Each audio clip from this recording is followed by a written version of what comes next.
El Señor cuando envió a sus discípulos, cuando envió a los apóstoles a predicar el Evangelio, no los envió a su propia suerte, no los envió a su propio, no dijo, bueno, salgan, hagan lo que puedan, vayan y lo que ustedes piensen, lo que se les ocurra, los planes que tengan, vayan y háganlos tranquilamente y si eso ya me encargo yo, ¿no? ¿Lo dijo así? No lo dijo así. O sea, primeramente, Él fue el primer ejemplo para nosotros para salir a evangelizar. Primero tenemos que verlo a Él, qué fue lo que Él hizo, y después lo que Él le dijo a sus apóstoles, y después ver cómo la iglesia primitiva sale a evangelizar. Porque cuando Jesús salió a proclamar el Evangelio, porque Él fue el primer predicador, Él fue el primero que fue a proclamar la buena noticia de la salvación. Él entra a la sinagoga de Nazaret, se para delante de todos los que estaban ahí reunidos, ¿no? Le pasan el rollo de Isaías, Él lo abre y dice, en el versículo 18, para los que... El Espíritu del Señor está sobre mí porque me ha ungido para anunciar a los pobres la buena nueva. Me ha enviado a proclamar la liberación a los cautivos y la vista a los ciegos, para dar la libertad a los oprimidos y proclamar un año de gracia del Señor. Y luego justo seguidamente dice, enrolló el volumen, lo devolvió al ministro y se sentó. Y todos estaban con la mirada fija en él. Y entonces él dice, hoy se ha cumplido esta escritura que acabáis de escuchar.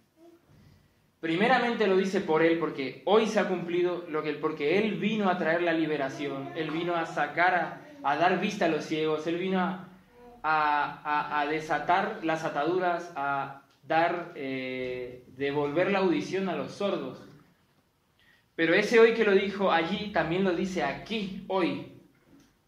Porque hoy se cumple esta palabra, porque Jesús sigue vivo.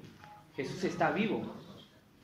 Y que no se trata de ir a proclamar la palabra con nuestras propias ideas, sino de ir con el poder de Dios, con esa fuerza que viene de lo alto. Una vez que Jesús cumple su misión aquí en la tierra, ¿no? Muere y resucita. Luego, cuando va a ascender al cielo, llega a los apóstoles y les dice una cosa. No le dice, bueno, venga, adiós, nos vemos, y ya se apañan. No, ¿qué les dijo? Les dijo, ¿alguien se acuerda qué le dijo Jesús? A los apóstoles, antes de irse. O sea, cuando Él se estaba a punto de ascender a los cielos, primero le dijo, hay en diversas partes, ¿no? En una parte les dijo, se me ha dado todo poder en el cielo y en la tierra. Eso está en el Evangelio de Mateo. Y luego ahí es cuando les manda a ir y proclamar al mundo, ¿no? Y les dice, en el Evangelio de San Marcos, dice, a los que crean les acompañarán estas señales. Expulsarán demonios en mi nombre. Hablarán lenguas nuevas. Cogerán serpientes de sus manos y si ven un veneno mortal no les hará daño. Impondrán las manos sobre los enfermos y estos quedarán sanos. Eso dice, a los que crean. A los que crean. Y en el Evangelio de Lucas dice una cosa que lo voy a leer textualmente, que está en el 24:49, que dice así. Dice, ahora voy a enviar sobre vosotros la promesa de mi Padre. De momento permaneced en la ciudad hasta que seáis revestidos de poder desde lo alto. Eso es muy fuerte. Porque dice, aguardad, todavía no salgáis, todavía no, porque hace falta que salgan con el poder del Espíritu Santo. No dice, vamos a hacer reuniones, o sea, vayan y vean cómo pueden hacer, hagan reuniones para planificar y a ver qué se les ocurre, sino que dice, aguarden, esperen aquí, esperen, porque van a recibir poder para salir a evangelizar. Y esto es muy interesante cuando dice la promesa de mi Padre. Es una promesa que venía desde antiguo, ¿no? Desde el Antiguo Testamento. La promesa es que Dios nos iba a dar su espíritu, que Dios iba a vivir dentro de nosotros, ¿verdad?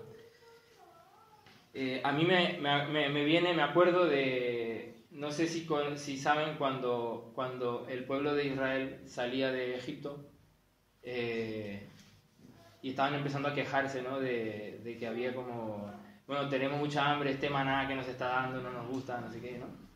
Y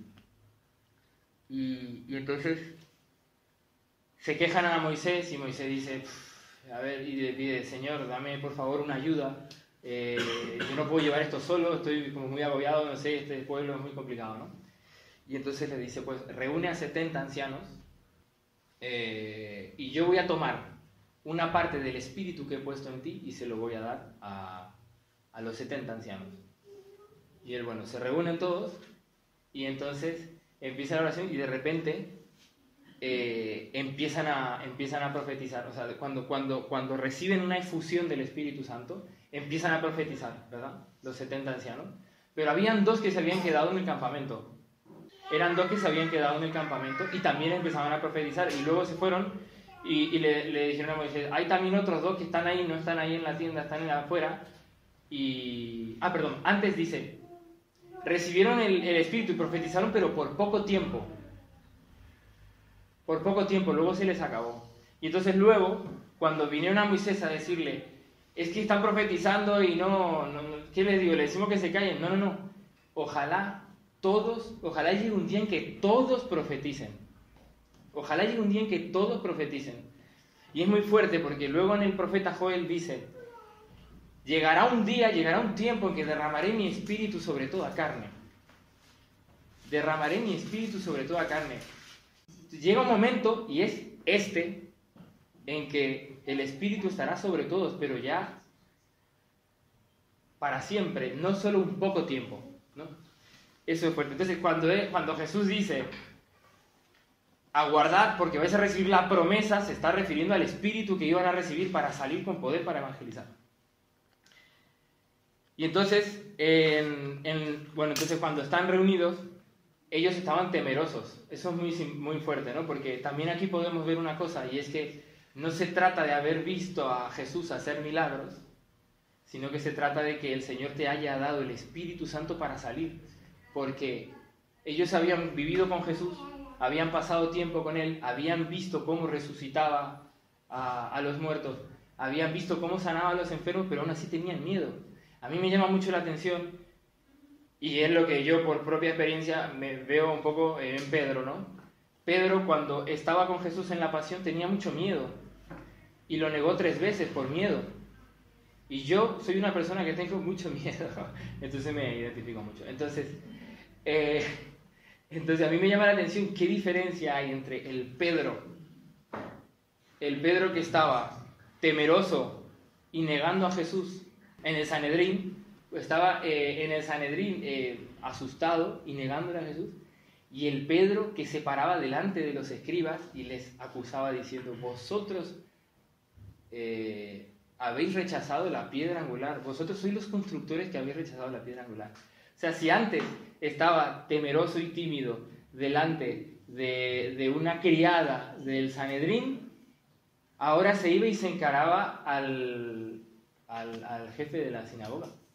Eso es muy fuerte, ¿no? Y entonces también dice la palabra que se admiraban por la valentía que tenía para hablar así. ¿Y de dónde le viene esa valentía? El poder del Espíritu Amén. Santo. Amén. Exactamente. Entonces, y dice también una cosa, esto está en el capítulo 2 de los Hechos de los Apóstoles, cuando viene el momento de Pentecostés, dicen, luego se fueron y estaban en el cenáculo, ¿no? Estaban en el aposento alto, en la estancia superior también. Y dice una cosa, y hay un tema muy interesante que es que ellos sabían que se iba a cumplir la promesa, ellos sabían que Dios cumple su promesa y es fiel, pero sin embargo dice aquí que todo esto, un poco antes del capítulo 2, el 1:14, dice, todos ellos perseveraban en la oración con un mismo espíritu, en compañía de algunas mujeres, de María, la madre de Jesús, y de sus hermanos. Y uno se podría preguntar, si ya iban a recibir el Espíritu Santo, ¿por qué? ¿Qué es lo que oraban, no? ¿Por qué oraban? ¿Por qué si el Señor ya lo iba a cumplir? Y es que aquí hay una cosa muy interesante, y es que uno se tiene que preparar el corazón para recibir lo que el Señor le quiere dar. La oración lo que hace es ensanchar el corazón para poder acoger verdaderamente lo que Dios quiere dar. Porque no es un momento de... Porque a veces nos pasa, ¿no? Que estamos en un retiro, por ejemplo. Pasan 2 días, estamos con mucho fuego, pasa lunes, martes, miércoles y ya está uno otra vez como... Entonces, el fuego, digamos que ese fuego que uno recibe, si el corazón no está preparado, es como que se cae otra vez, ¿no? Por eso, aquí es muy interesante porque dice, perseveraban en la oración con un espíritu en compañía de algunas mujeres de la Madre de Dios, de la Madre de Jesús. O sea, es en oración en la iglesia con María. Perseverando en la oración para acoger ese fuego que el Señor nos quiere dar para ir a predicar. Cuando llega el momento de Pentecostés, por la parte, bueno, dice así, ¿vale? Al llegar en el capítulo 2, al llegar el día de Pentecostés, estaban todos reunidos con un mismo objetivo. De repente, vino del cielo un ruido como una impetuosa ráfaga de viento que llenó toda la casa en la que se encontraban. Se les aparecieron unas lenguas como de fuego que se repartieron y se postraron sobre cada uno de ellos. Entonces quedaron todos llenos del Espíritu Santo y se pusieron a hablar en diversas lenguas según el Espíritu les concedía expresarse. Entonces aquí hay unas cosas que hay que tener muy en cuenta, ¿no? Dice, de repente, es algo repentino que pasa sin que uno lo pueda como controlar.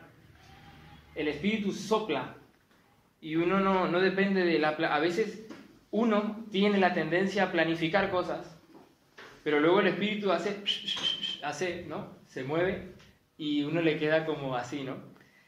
Entonces ese de repente que nos queda como fuera de nuestro control.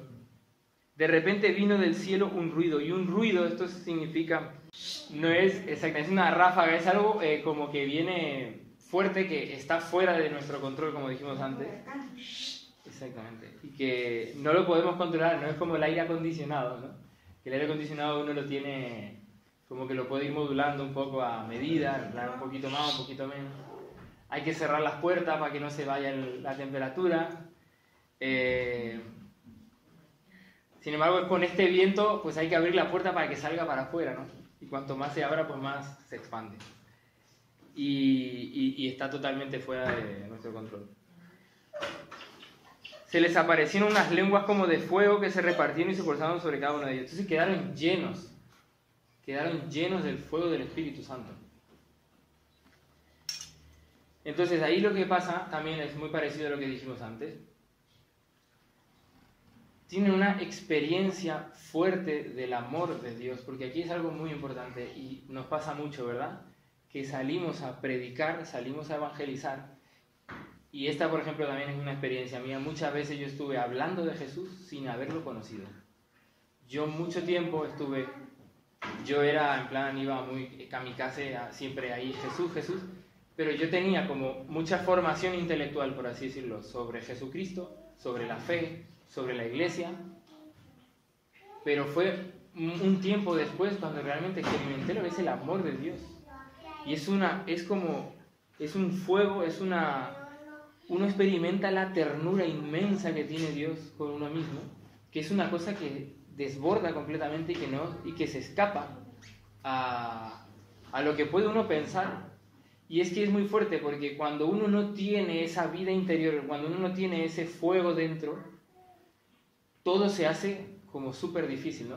Salir a predicar es mucho más complicado. Uno puede tener mucha voluntad, pero luego al poco tiempo se va desgastando y se va quemando, por así decirlo, y al final como que se apaga todo. Y entonces termina uno muriéndose por el camino, ¿verdad? Entonces la experiencia del amor de Dios, cuando uno realmente experimenta ese amor tan desbordante que te transforma la vida, que te toca y te cambia, entonces solo así uno puede salir a decir, es que a mí el Señor me ha transformado, me ha liberado, me ha levantado, y también lo va a hacer contigo. También lo va a hacer contigo. Y yo soy testigo de eso, ¿no? Porque eso también es lo que dice Jesús. Vosotros seréis mis testigos. hay un momento en el que Jesús dice, también vosotros haréis las obras que yo hago, e incluso mayores que estas, ¿no? Fuerte, ¿no? Porque uno dice, pero Jesús, ¿no? No, pero vosotros las vais a hacer mayores, porque yo voy al Padre, dice. Y es muy fuerte porque también con el caso de Pedro pasa parecido, porque a Jesús lo tenían que tocar, con Pedro tenían que pasar por su sombra, ¿no? Eso es muy fuerte. Uno se pensaría que bueno, Jesús es Jesús y nosotros no, es que en Él vino el Espíritu Santo y el Espíritu Santo que Él tenía también lo da a todos los que se unen a Él. Y entonces el mismo poder por el que Jesús hacía los milagros es el que tenemos nosotros para ir a evangelizar. Entonces por eso tiene sentido cuando dice que a los que crean les acompañan estas señales, porque son las señales que también a Él le acompañaban. Y como Él nos comunicó su Espíritu, también nosotros nos van a acompañar esas señales. Y este es un momento de la Iglesia muy fuerte en el que esto está pasando con mucha fuerza. Hay un reavivamiento muy fuerte de la Iglesia, hay como un nuevo Pentecostés que se está despertando, ya viene hace un tiempo, pero ahora viene como muy fuerte, que viene a recordarnos esto, que Jesús sigue vivo y que sigue confirmando la palabra que se predica con todo el poder de su Espíritu. Y aquí hay un tema interesante, y es que no nos tenemos que quedar solamente en los signos del Señor, porque Él, los signos y los prodigios, no los hace tanto para demostrarnos que es poderoso, que cuando lo hace se demuestra que es poderoso, sino para decir a cada uno de nosotros, es que te amo. Y porque te amo lo hago. Y todos los signos y los prodigios que hace el Señor son para mostrar que nos ama y que tiene compasión por nosotros. Cuando Él se pone delante de Lázaro, cuando Él se pone y va a visitar a la tumba de Lázaro, Él ya sabía el milagro que iba a hacer. Él ya sabía no solo el milagro que iba a hacer en ese momento de reavivarlo, ¿no? De reanimarlo, sino que ya sabía que Lázaro iba, pero aún así se puso a llorar. Realmente es un Dios que siente compasión por nuestras debilidades, compasión por nuestras dificultades, y le mueve la compasión, y es por la compasión que tiene que realiza los signos y prodigios, porque nos quiere. No es tanto en plan, bueno, el poder de Dios, ¿no? Que a veces, como que cuando se acentúa mucho esto, se deja de lado que lo que Dios busca con nosotros es vivir dentro de nosotros, habitarnos. Y los signos son para habitarnos, ¿no? Si los signos y prodigios que acompañan a la evangelización cuando tenemos el Espíritu Santo, si esos signos y prodigios no llevan a la persona al bautismo, en el caso de que no esté bautizada, o al sacramento de la reconciliación, para que vuelva Jesús a vivir dentro, entonces, porque San Pablo dice, yo puedo tener una fe para mover montañas, yo puedo tener una fe para resucitar muertos, pero si yo me pierdo, pero si Jesús al final no habita en mí, ¿de qué sirve? Si yo me sano de alguna enfermedad, si yo tengo y luego Jesús no habita en mí, ¿y después qué? Eso no quiere decir que Dios no quiera. Dios sana porque te ama, pero porque quiere terminar viviendo dentro de ti. O sea, al final esa es la historia de todo, que Dios quiere vivir dentro. Y justamente ese amor que nos tiene es el poder con que nos hace salir, ¿no? El poder con el que salimos a predicar, y es lo que toca, porque luego salen los apóstoles a predicar, y es que pasa que sus palabras penetran los corazones, es como una espada que atraviesa. Pero no es la palabra de Pedro. Pedro salió y se convirtieron 3.000 personas. Nosotros a veces salimos y no se convierte ni el que habla, ¿no? Pero ¿por qué? Pero es que no era la fuerza de la palabra de Pedro. Era el poder de Dios en Pedro, era el amor de Dios en Pedro que salía y penetraba en los corazones. O sea, es una palabra que penetra. Entonces, claro, yo tengo la experiencia también Que a mí el Señor a veces, bueno, hace un tiempito, el Señor como que me llama a predicar, ¿verdad? Y yo no me lo creía, sinceramente. Y de a poquito como que te va convenciendo por el camino. Y yo me daba cuenta que yo hablo con la gente y no sé, y lo que yo digo a la gente como que, pero no soy yo. O sea, de repente le digo a alguien alguna cosa y de repente como que la gente se reúne y es como si el Señor tocara a la gente. O sea, independientemente de que uno esté bien preparado o sea más inteligente, eso es lo que más a mí el Señor me está enseñando, que no depende aquí de no tener un doctorado, una licenciatura, una carrera universitaria, porque si no uno empieza a fiarse más de sus títulos, de su doctorado y de todo eso, que del poder de Dios. Y a mí me pasaba mucho eso. Yo soy ingeniero y estoy estudiando filosofía y me di cuenta que en nada de eso está la... De hecho, yo venía con mucho miedo para mí hablar, o sea, tengo con mucho miedo. O sea, el conocimiento, la sabiduría, no te da la fuerza para hablar. El que te da la fuerza para hablar es el Espíritu Santo.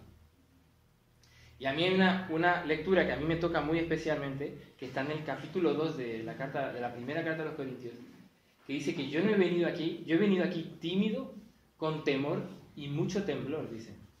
Temblando. Hay una traducción que dice, vine aquí temblando de miedo. Y esa es mi experiencia personal, Álvaro Cedro. Y mi palabra y mi predicación no fueron en mucha filosofía, mucha sabiduría humana, sino en la manifestación del Espíritu y del poder, dice. Para que vuestra fe no se apoye en la sabiduría humana, sino en el poder de Dios. Y eso es lo que estamos viniendo a decir aquí, ¿no? Que vamos a evangelizar, pero vamos a ir a evangelizar con el poder de Dios. Y hay en otro momento donde también San Pablo dice, ahora voy a ir yo junto a vosotros y voy a ver si lo vuestro es solo de palabras, de palabrería, o hay poder, porque el reino, el reino es cuestión de poder, dice. Que sea este momento para subir a ese aposento alto, ¿no? Que sea un momento para subir, para poder recibir una efusión del Espíritu Santo que nos envíe a predicar con poder y que nos creamos realmente que el Señor confirma la predicación con signos y prodigios, como dice el Evangelio de San Marcos, porque Él confirma la palabra con los signos y prodigios. Y que sea también un momento para, después de haber subido, que no nos quedemos ahí como en el Tabor, como vamos a hacer unas tiendas porque acá está muy bien, sino que salgamos, porque si salimos con ese fuego el Señor va a tocar los corazones y va a cambiar vidas. Y sucede, porque la experiencia final es esa. Yo de verdad que lo estoy viviendo y estoy quedándome sorprendido.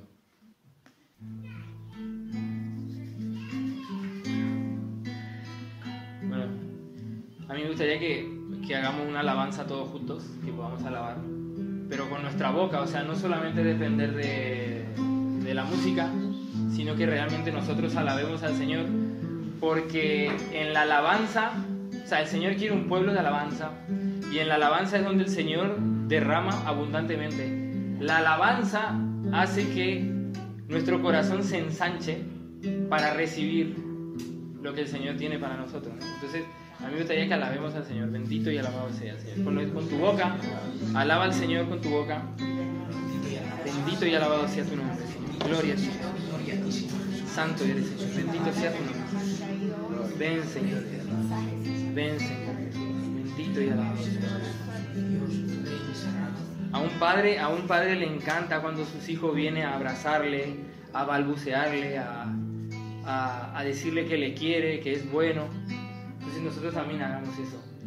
Alaba al Señor, bendito sea tu nombre, Jesús, bendito y alabado sea. Bendito sea tu nombre, gloria a ti, santo eres.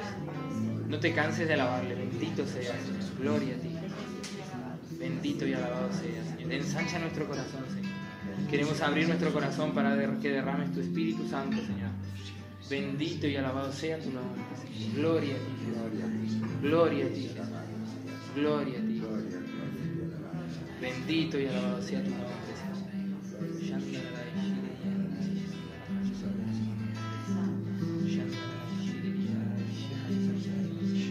Que sea un momento de alabanza. Bendito sea, Señor. Gloria a ti. Santo eres. Gloria a ti. Bendito sea tu nombre. Bendito sea tu nombre. Gloria a ti, Señor. Derrama tu Espíritu Santo, Señor. Abre nuestros corazones. Bendito sea tu nombre. Gloria a ti. Bendito y alabado sea tu nombre. Gracias, Señor. Bendito sea. Gloria a ti. Bendito y alabado sea tu nombre. Gracias, Señor, por todo lo que nos estás regalando. Gracias por lo que estás haciendo en este momento. Gracias por lo que vas a hacer. Gracias por todo lo que ya hiciste. Bendito y alabado sea tu nombre. Te damos gracias. Que se nos llene la boca de alabanza, porque Jesús es tan bueno. Bendito y alabado sea. Bendito y alabado sea. Gloria. Bendito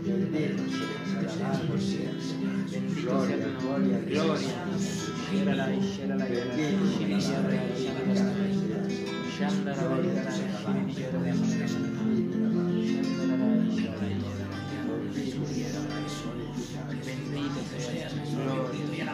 Bendito sea tu nombre.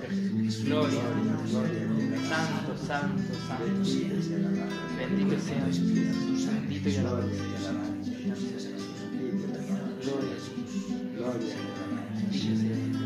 Gloria, gloria a ti, Jesús. Bendito y alabado sea tu nombre. Derrama tu Espíritu Santo, Señor. Derrámate con poder. Derrámate, Señor. Derrámate, Señor. Que sobreabunde tu gracia, Señor. Bendito sea, Señor. Gloria.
Bendito y alabado sea tu nombre. Gloria a ti, Jesús. Tú eres el nombre sobre todo nombre. Tienes un nombre sobre todo nombre, Señor. Bendito y alabado seas. Gloria a ti, Jesús. Bendito seas por siempre, Señor. Bendito y alabado seas. Gloria a ti, Jesús. Santo eres. Bendito sea tu nombre. Rey de reyes, Señor de señores. Gloria a ti.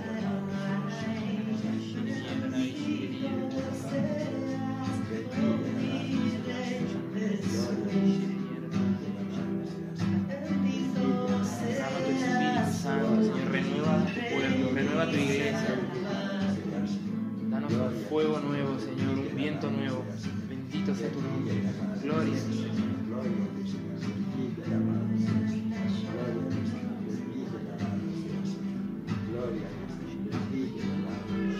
Bendito y alabado, bendito y Toca los corazones, transforma, libera, rompe los muros, rompe cadenas. En tu nombre, bendito y alabado seas.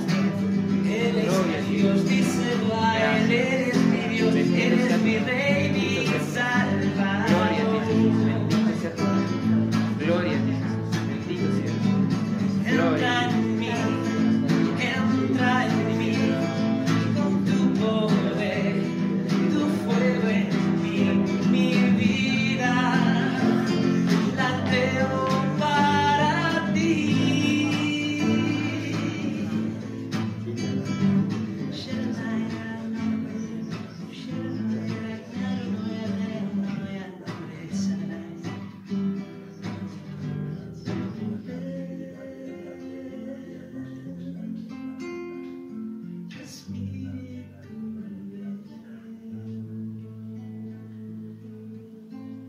Padre, al Hijo y al Espíritu Santo. como era en el principio, ahora y siempre,